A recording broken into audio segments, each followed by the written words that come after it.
Vamos a reflexionar sobre alguna temática. Es cierto, vamos a hablar de un tema social y luego vamos a regresar a una parte. Nosotros seguramente tienen que ver esto con lo otro. Bueno, voy a comentar. Ya tanto lo he mencionado algunas veces, estas estadísticas. Y el embarazo adolescente en México es un problema fuerte. Más de 1,000 niños diarios embarazos adolescentes. ¿Y qué significa la cosa? ¿Qué tiene que los tenga temprano y pues, se desocupa más rápido en la vida? Bueno, tienes muchas complicaciones, ¿no? Si ya grandes es complicado, ahora imagínate pequeños. El 10% de las madres solamente van a terminar una carrera de las que tuvieron en edad adolescente a sus hijos, ¿no? La mayoría son pues, no planeados, ¿no? Y vienen con eso muchas complicaciones. Riesgo de muerte 5 veces mayor en los menores de 15 años cuando son madres a esa edad. Y el 50% de los casos pues son de adultos que a lo mejor pudo haber sido abuso o manipulación, etcétera, etcétera. Y bueno, tú puedes ver estas situaciones y a lo mejor genera un estigma. Los que son enfermeras a lo mejor entienden este dato. Violencia obstétrica le llaman. O sea, las enfermeras, ya que están para tener ahí el bebé, pues también las maltratan, las humillan, ¿Por qué? Porque a lo mejor no deberían, entre comillas, haberlo hecho a esa edad, etcétera, y eso puede traer muchas complicaciones. ¿Qué tiene que ver esto conmigo el día de ahora? Número uno, pues es una sensibilidad de una situación de un problema social. Pero por otro lado, a lo mejor tú conoces a alguien, a lo mejor en tu familia misma sucedió, a lo mejor tú misma pasaste esta situación y sabes lo que eso significa. Haber enfrentado a una sociedad en medio de esta crisis, ¿no? Y eso que tiene que ver con nosotros, ¿no? Bueno, el día de hoy queremos hablar de una adolescente también.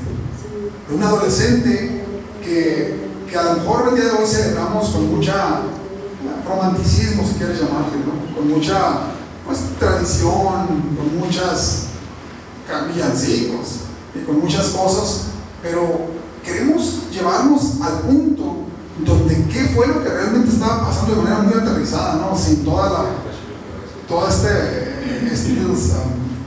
celebraciones que hemos hecho alrededor del tema. Vamos a buscar verlo desde un punto de vista más de la persona, de lo que estaba pasando, porque tiene algo que enseñarnos a nosotros. Un adolescente, se cree, fíjate, en Israel, las adolescentes de 12 años, una vez que habían tenido pues, su primera regla, menstruación, como le llaman, una vez en el primer periodo ya estaban listas y era cuando se desposaban para casarse. Se casaban a los 14, 15 años más o menos, era el periodo donde se casaron.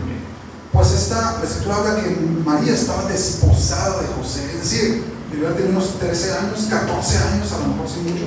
Entonces, para que empieces a ver la perspectiva desde dónde todo esto que sucedió y que tú conoces, empiezas a ver una nueva perspectiva de todo esto. Ella es que era desposada de José, o sea, estaba comprometida, estaba de novia, pues a lo mejor ya lo había pedido a la familia, y entonces estaba en medio de todo este proceso cuando una noche, fue una noche particular, y alguien irrumpió en su vida y en su recámara y empezó a hablar unas palabras muy raras. No tengas miedo, María, le dijo el ángel, imagínate con un ángel, no tengas miedo, ¿no? Y luego el mensaje que iba a dar después: has hallado gracia en favor de Dios, concebirás y darás a luz un hijo y le pondrás por nombre Jesús. Eso suena muy romántico, suena muy qué bonito, sí, pero la implicación, ¿qué implicación tenía para un adolescente de 14 años, digamos 14, 15 años, recibir un mensaje como este, decirle Dios te seleccionó para que fueras la madre de Salvador? Sí, dice, pero, o sea, está muy suave todo eso, pero ¿qué implicaciones tiene en mi vida todo? Y a veces tú y yo pensamos que pues todo el llamado de Dios es muy bonito, ¿no? Y tiene mucho sentido, pero lo que tú y yo tenemos que entender que el llamado de Dios trae un compromiso, trae te va a retar. te va a desafiar lo que tú conoces, te va a incomodar incluso. Y eso fue lo que pasó con María. La llevó a un punto de básicamente incluso de riesgo de su propia vida, incluso por las costumbres en las que ellos vivían.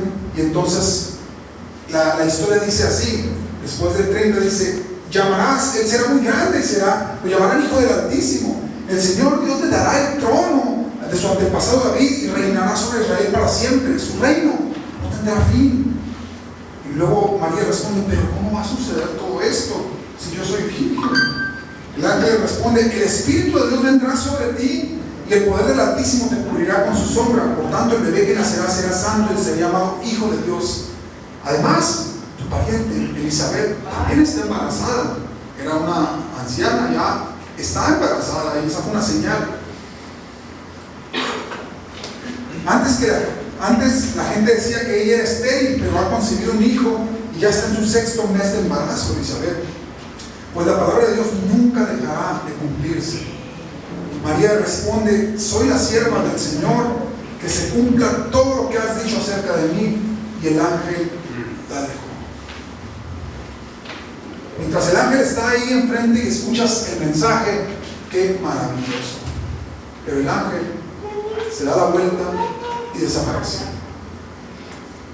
A lo mejor tú y yo hemos escuchado palabra de Dios, hemos escuchado mensajes de Dios en nuestra vida, y qué hermoso cuando recibes un mensaje de Dios, cuando la palabra de Dios te está diciendo cosas grandes que va a hacer contigo. Pero una vez que el profeta o cierra la escritura o esa éxtasis se va, la pregunta es: ¿qué sigue? ¿Qué sigue? Porque ok, está bonito esa palabra, pero entre el cumplimiento y donde estoy ahorita hay un tramo que correr. Y ese tramo es complicado, es difícil, porque requiere tu fe, requiere tu determinación, requiere tu compromiso con esas palabras que acabas de escuchar.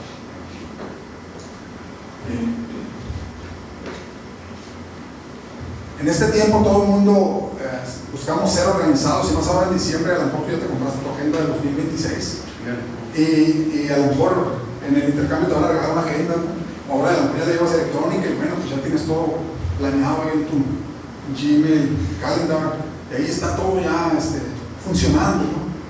Pero resulta que cuando viene la palabra de Dios, algo que va a desafiar es tu agenda. Algo que va a romper es ese control que normalmente nos gusta tener a las personas. Esta mujer ya tenía una agenda, pues. Viene Dios y le rompe la agenda. Ella estaba desposada, estaba lista para casarse con José de la manera normal, pues, tradicional. Pero viene Dios, ese ángel que se aparece y le dice: no, yo tengo un plan diferente para tu vida, María. ¿Qué haces ante eso? ¿Continúas tu plan, tu agenda? No, Señor, yo tengo mi agenda, yo estoy bien ocupado. O sea, ¿de qué se trata contigo? O sea, háblame y a ver si cabes en la agenda. O agarras la agenda, la pones a un lado y dices: aquí está el siervo del Señor o la sierva del Señor, hágase conmigo como tu palabra sea. La primera pregunta que hace, y no es una pregunta mala, a veces pensamos que no podemos consultar o preguntarle a Dios, ¿no? O sea, ok, todo eso que dices, Gabriel, está bien, pero pues hay una limitante técnica. Soy virgen, yo no he conocido varón, como dice la escritura, o no he tenido relaciones sexuales, por tanto esto que me está diciendo no tiene sentido que suceda. Entonces, a lo mejor tú y yo podemos tener todo un montón de limitantes, ¿no? De decir: Dios, está bien, pero todo eso que dices, creo que te estás equivocando de persona, porque yo no soy el que tiene esas capacidades ni habilidades. Gedeón, cuando recibe la palabra de Dios, él dice: guerrero valiente, yo, si estoy escondido aquí en este lagar, aquí ocultándome porque los enemigos nos han dejado sin comida, y yo estoy aquí limpiando un poquito de trigo para ver qué me puedo comer y llevar a mi casa. Y luego él dice: yo soy el último de mis hermanos, de mi familia. O sea, creo que te equivocaste de mensaje, no soy yo la persona a quien deberías estar hablando. Moisés mismo dice: Señor, soy tartamudo, ¿cómo le voy a hablar para? Estás viendo que vengo huyendo de Egipto y tú me quieres regresar a Egipto. O sea, ¿cómo voy a regresar si me quieren matar ya? Y tú y yo a lo mejor podemos tener muchas excusas para no escuchar la voz de Dios y menos obedecerlo, porque ya tenemos nuestra agenda, nuestro plan.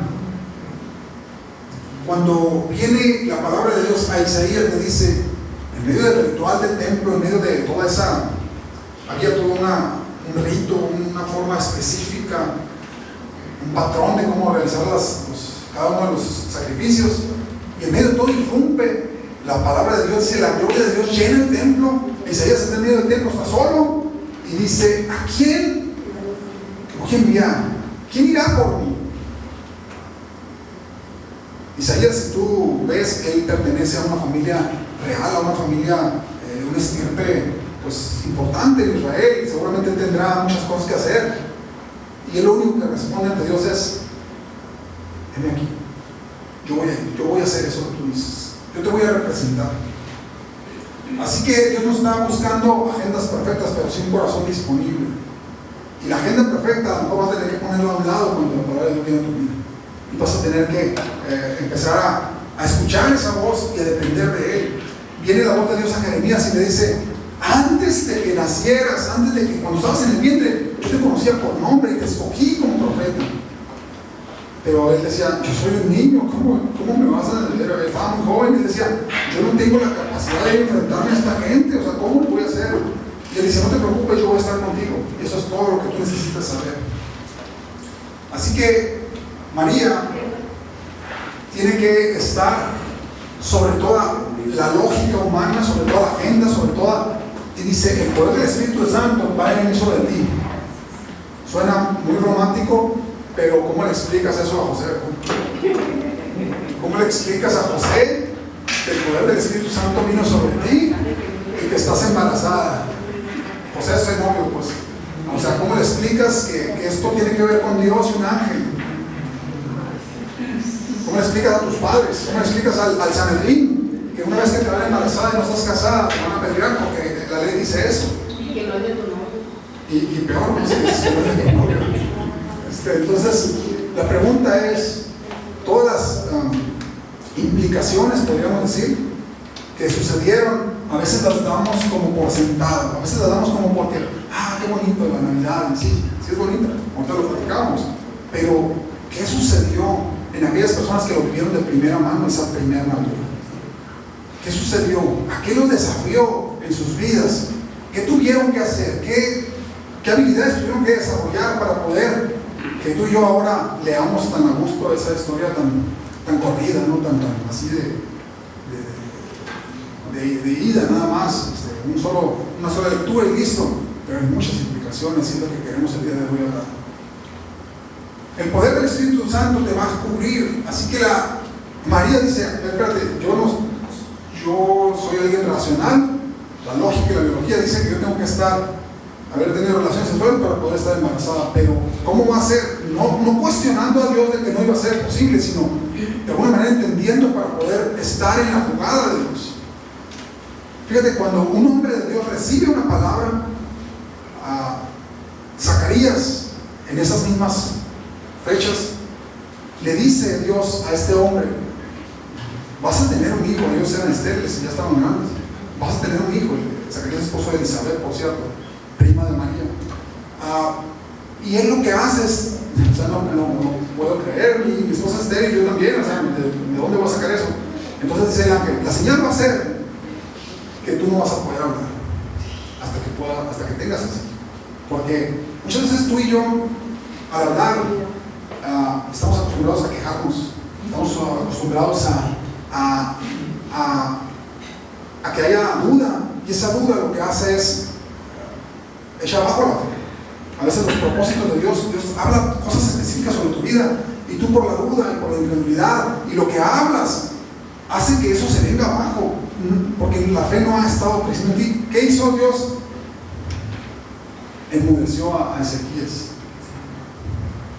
Enmudece a Ezequías, y a la empatía, a mí a veces nos tendría Dios quiere enmudecer y nada más decir, guarda silencio, escucha y obedece, nada más, no hables. Cuando el pueblo de Israel iba a conquistar Jericó,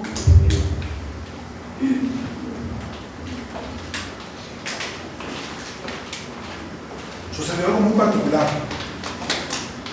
La instrucción era: vayan y denle vueltas. Si ustedes recuerdan, Dios tuvo un encuentro con Josué en lo privado y le da la estrategia. Y Josué no le dice la estrategia al pueblo porque era secreta. Así que lo único que les dice: marchen. Y el pueblo, pero les dio una instrucción: tienen que estar en silencio, tienen que guardar silencio, no pueden hablar nada, solamente van a marchar una vuelta el primer día y luego regresaban, y otra vuelta el segundo día, pero en silencio, y otra vuelta en silencio, y otra vuelta, 6 días, una vuelta a Jericó en silencio. En el proceso es muy fácil abrir la boca. En el proceso es muy fácil quejarte y echar a perder las cosas de Dios. Entonces Dios a veces tiene que silenciarnos y dice: hey, la instrucción es: guarda silencio, espérate. Hay un dicho que dice por ahí, muy del pueblo, dice: espérate los tamales, que hasta carnita van a llevar. Pues espérate, pues, no te desesperes. O sea, a veces queremos: no pasa nada, pues ya dimos una vuelta y quejándose uno con otro. Y Dios le dijo: ¿sabes qué? Guarden silencio hasta que yo les diga: bueno, 6 días, 6 vueltas, y el séptimo día otras 7 vueltas, silencio. Pero cuando Josué les dice: ahora sí, griten, ahora sí, toda esa frustración contenida o toda esa, cualquier cosa que haya pasado todos esos días de esas marchas que daban, ese momento era para que lo desfogaran y lo ocultaron. ¿Y qué pasó? El milagro sucedió.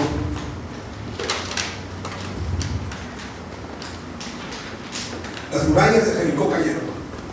Regresando a la historia de Zacarías, cuando el ángel le aparece, lo enmudece para que no pueda decir nada hasta que nace el niño, y él le dice: el nombre va a ser Juan.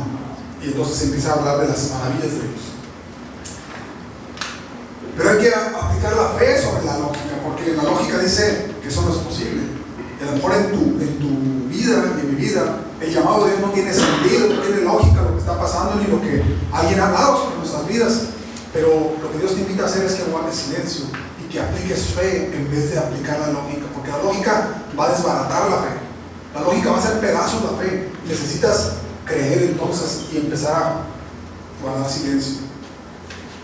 Si tú lees la escritura, hablando de María, dice que María no decía muchas cosas. Cuando pasaban situaciones, me da mucha atención que dice: pero María guardaba todas estas cosas en su corazón. Es una expresión que continuamente está diciendo: pasó esto, el profeta le profetizó, en el templo habló cosas maravillosas de ese niño, y María guardaba todas las cosas en su corazón. El niño a los 12 años se perdió, y luego después se lo encontraron en el templo diciendo: en los negocios de mi padre me conviene estar. Y María guardaba todas esas cosas en su corazón, porque ella sabía que había una promesa para que eso se cumpliera. Así que Dios nos instruye hoy: guarda la promesa de Dios en tu corazón. No dejes que tu palabra eche a perder la fe. No dejes que tu incredulidad, no dejes que lo que escuchas, que lo que ves, haga que eso se venga abajo. Así que, como el pueblo de Israel cuando guardó silencio mientras los conquistaba, como María cuando guardó silencio, como Zacarías, que tuvo que ser silenciado para que pudiera retener la promesa de Dios y cumplir los planes, entonces guarda silencio y escucha la voz de Dios y sigue la instrucción, aunque vaya contra toda lógica. La instrucción, o la única instrucción que María recibió: el Espíritu Santo va a venir sobre ti y el poder del Altísimo te va a cubrir. Es lo único que tienes que saber. ¿Cómo lo vas a lograr? Esa promesa que te ha dado, ese es el Espíritu Santo el que lo va a lograr en ti. No eres tú, pero va a ser a través de ti. Entonces, guarda silencio y sigue instrucciones. Ya se dio la palabra: sigue instrucciones. La palabra que recibiste, sigue instrucciones. Avanza en la dirección en la que el Espíritu Santo está hablando a tu vida. Cuando Nehemías hablan de que hay una situación muy compleja en su casa, en su familia, con la gente de su casa, y él está en otra nación, él disfrutando de tantas cosas, él dice que se dolió, y la única manera ante quien fue, no a quejarse, pero sí a clamar por ayuda, era: Dios, Dios de mis padres. Ahí fue donde dirigió toda su queja, o su frustración, o su dolor ante Dios, únicamente. Es una buena instrucción. ¿Tienes alguna frustración? ¿Tienes algún dolor? ¿Tienes alguna tristeza? No lo hagas a los demás. Es complicado cuando tienes a personas que continuamente se están quejando alrededor de ti. Pero ve ante Dios. El salmista decía: ante ti expondré mi queja. Se vale. Ante Dios se vale. Pero no lo estés regando por aquí, regando por allá, porque ¿qué termina siendo? Frustración, falta de fe para ti, pero también para los demás. Empiezas a mermar la fe de los demás, de tu familia, tu trabajo, donde quiera que estés.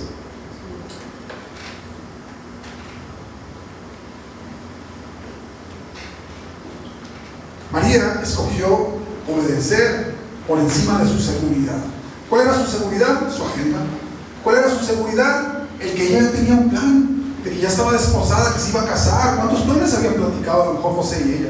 ¿Cuántas cosas habían pasado? A lo mejor dicen: vamos a ir de luna de miel al mar de Galilea, no sé.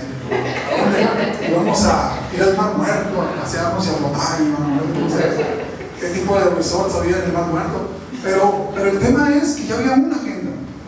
Pero María, sin consultar a José, tomó una decisión y dijo: Señor, quiero obedecerte por encima de cualquier seguridad. Aparentemente seguridad de mi agenda, seguridad de mis conocidos, mi reputación está de por medio. ¿Cómo que va a pensar mis vecinas? Imagínate las vecinas, no, la de Fred, no. Pero por encima de la reputación que tú y yo pudiéramos tener o querer guardar, está la voz de Dios que está sonando. La voz de Dios que está diciendo: hey, yo te he escogido para que seas esto, o que hagas aquello, o que guardes, o que seas, que vayas, que vengas, que estés. Y entonces hay un costo ciertamente de ese decir sí a lo que Dios está hablando a tu vida. Hay un costo definitivamente.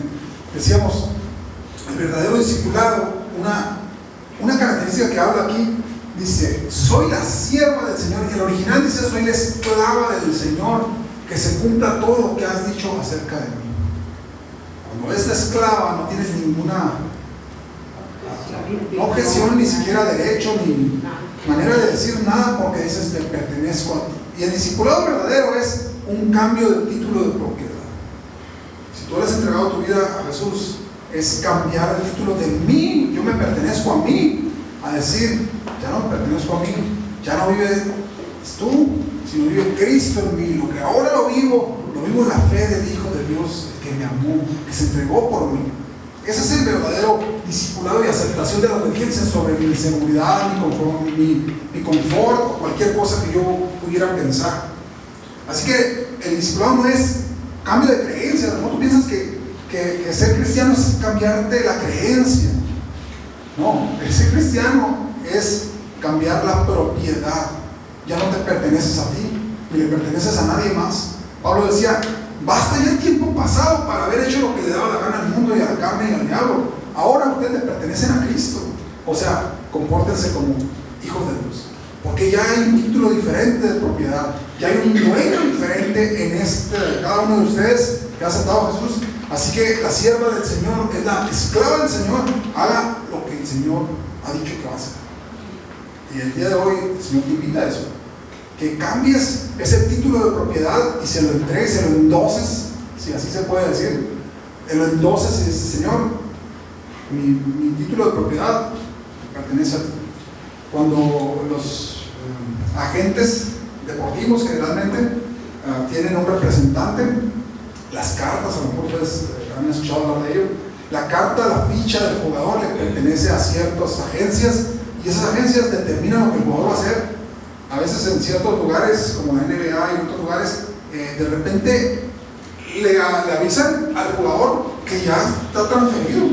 O sea, él ni cuenta se dio y ya le avisaron: no, ya no vas a jugar con este equipo, ahora vas a jugar con el otro. Pero ¿cómo? Si yo tenía todo un plan acá. No, la ficha me pertenece a mí como agencia, y tú ya no juegas aquí, ahora vas a jugar allá, y el otro pues puedes complicar, hacer lo que le dé la gana, pero ya no pertenece a ese equipo, ahora pertenece al otro equipo. Cuando tú y yo estamos diciendo: Señor, aquí estoy, te entrego mi vida, estamos entregando esa ficha. Lo que tú quieras, Dios, es lo que va a suceder. Y entrego todo. dice la gente? ¿Qué dice las personas? Mi cuerpo, mi cuerpo, mi decisión. ¿Qué dice la palabra? Es tu cuerpo, pero es mi decisión, dice el Señor. Justamente la palabra Señor significa dueño de todo. A lo mejor ahorita el Señor es el don, ¿no? Pero antes no significaba eso. El Señor es el dueño de tu vida misma.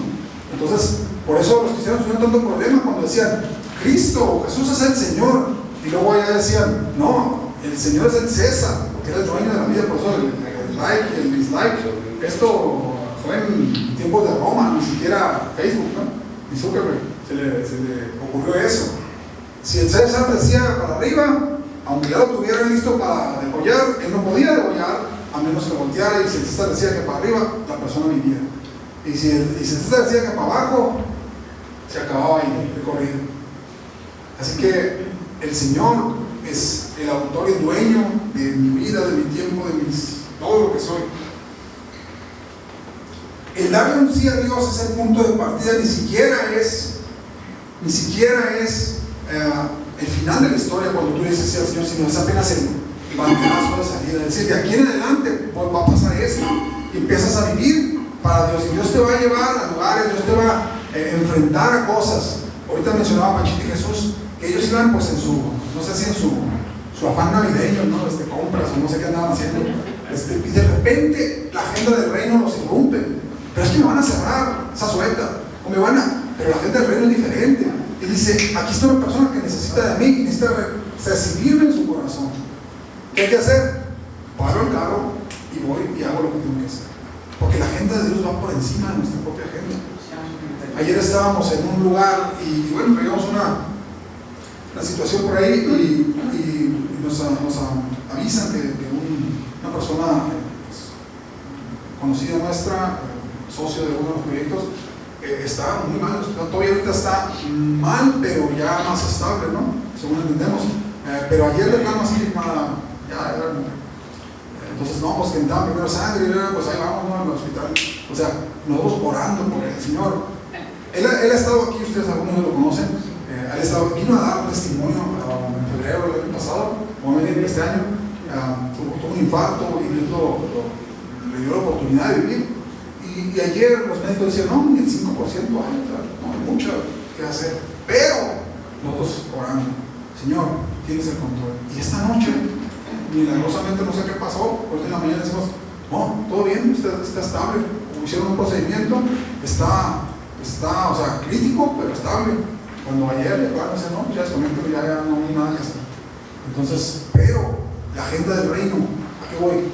Estábamos en otro tema y de repente salió, hay que orar, hay que estar. Algunos de ustedes, por ahí mandamos el anuncio, y la agenda del reino es, donde quiera que andes, alguien llama al SOS, para lo que estás haciendo, y empieza a clamar, empieza a decir, porque esa es la agenda del reino. Escucha, es sensible lo que Dios está haciendo en algún lugar, y si Dios te dice, ahí es, ve, interviene, hace intervención, porque Dios quiere hacer algo con esa persona. No sabemos qué va a pasar, Jesús Pechita, no sabemos qué va a pasar con esa persona allá en no lo sabemos, pero el hecho es que Dios tenía un encuentro con él programado, y eso fue lo que sucedió. ¿Por quiénes? Por los agentes del reino de Dios. Así que tu agenda ya no es tu agenda, es la agenda del Rey de Reyes, Señor de Señores. Cerciórate que eso funciona así.